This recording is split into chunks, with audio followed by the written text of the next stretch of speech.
Hi folks, last three videos have been on these three knives that I picked up from the local hardware shop in my little village. They are, other than a Swiss Army knife, these are most of the knives that are available. But there was one other that they had that was just a little bit more interesting in many ways. I'm not sure it's any better as a knife, but it's just a little bit more interesting than these. These were all an injection molded plastic with a rather cheap metal frame inserted inside, with questionable quality steel blades. But you know, they were cheap. Well, these two were cheap and cheerful. These were £5 or £6 each. This one was, for what it is, ridiculously expensive. I think it was about £13. It's about $17 or $18, and you think, you know, what you could get if you even bought a Rough Rider or something like that for that same sort of amount of money. This one is just a little bit more interesting. It's also the cheapest of the lot. This was £5.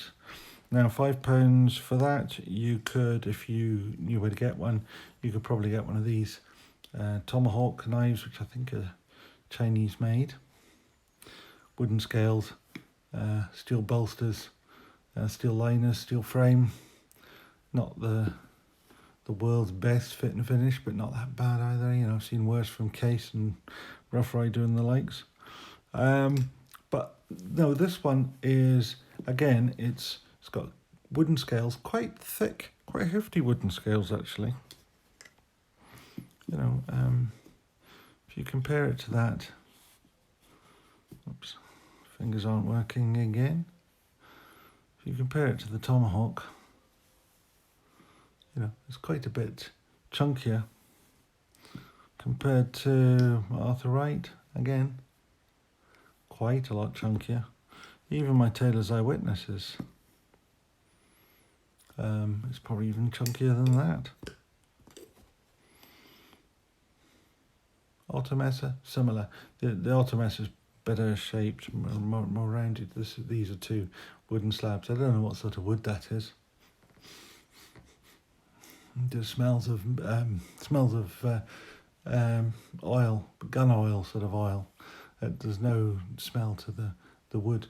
Again, you've got metal liners, you've got a big brass pivot, and you've got a fairly sort of standard 3-pin construction, holding all together. Steel liners, nail nick opening, and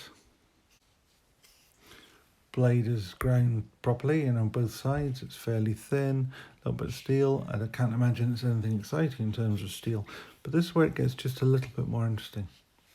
First of all, it's an electrician's knife, and that's to say it's got the thing for stripping wire there. Next thing about it is made in Poland. Now, I'm sure this was made in Poland quite possibly some time ago, perhaps when Poland was still under communist influence or whatever, because it's certainly not a high-end knife, not by any. As I say, this was the cheapest of the lot. This was a £5, but I just thought it was quite nice. I've got some very good friends at Polish. My wife and I have visited Poland a couple of times.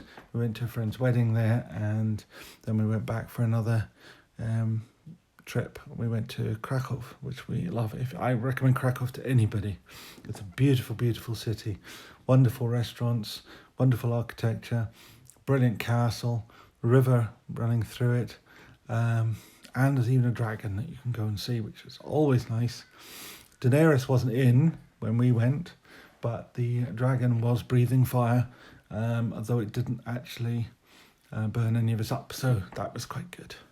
Anyway, so this is Polish, so I think it's the only knife I have that's made in Poland, so it takes a unique place in my collection.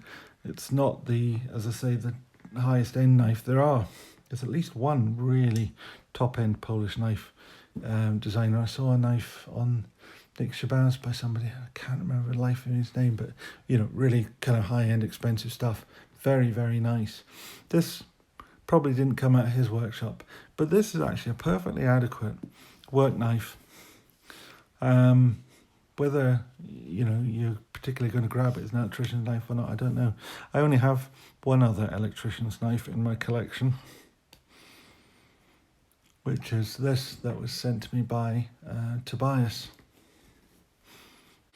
This kind of splits the duties. You've got a definitely ram's foot blade. It's definitely getting wider towards the point. And additionally, there's a screwdriver with this cutout at the bottom for stripping wires. So a little sharpened portion here for wire stripping, which is the same principle as the cutout on the Polish knife here. It's a completely different thing. This is American-made electrician's knife with this screwdriver.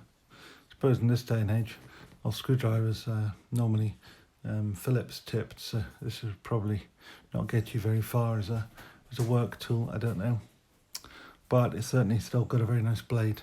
The other thing that's quite nice in this is when you're using a screwdriver, it has a liner lock, which means that if you're trying to put some force onto that point, it's not going to fold over, which obviously it's maybe not going to cut you too badly because it's a screwdriver, but it just makes doing your job that little bit easier. So anyway, this little knife came in a little white cardboard box, plain, nothing on it, just a little price tag. And as I say, it was £5, so it's about $6. So in the UK, by the time you take our purchase tax off, value added tax it's called, you're talking about £4 for a perfectly adequate, reasonably well made, traditionally made pocket knife, compared to the likes of these, which were, say, a little bit more expensive, and this in particular, which was ridiculously expensive, twice the price of any of these other ones. I'd take this Polish knife any day. I think it's a good little piece of kit. Can it cut? Well, we'll see.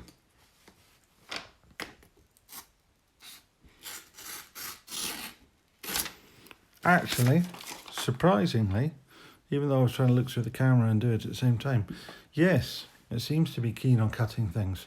So that's quite nice to see. So anyway, that's the end of that. Nice little Polish-made electrician's knife. Thank you for watching. If you like this sort of stuff, please put the thumbs up. And if you haven't already subscribed, please subscribe, and we'll get back to some other sorts of knives very shortly, I hope. Got a couple of bits and pieces coming along which I think might be of interest to people. It just depend on the post at the moment because you can't go out anywhere, so it just depends on when things arrive. But thank you very much. Bye.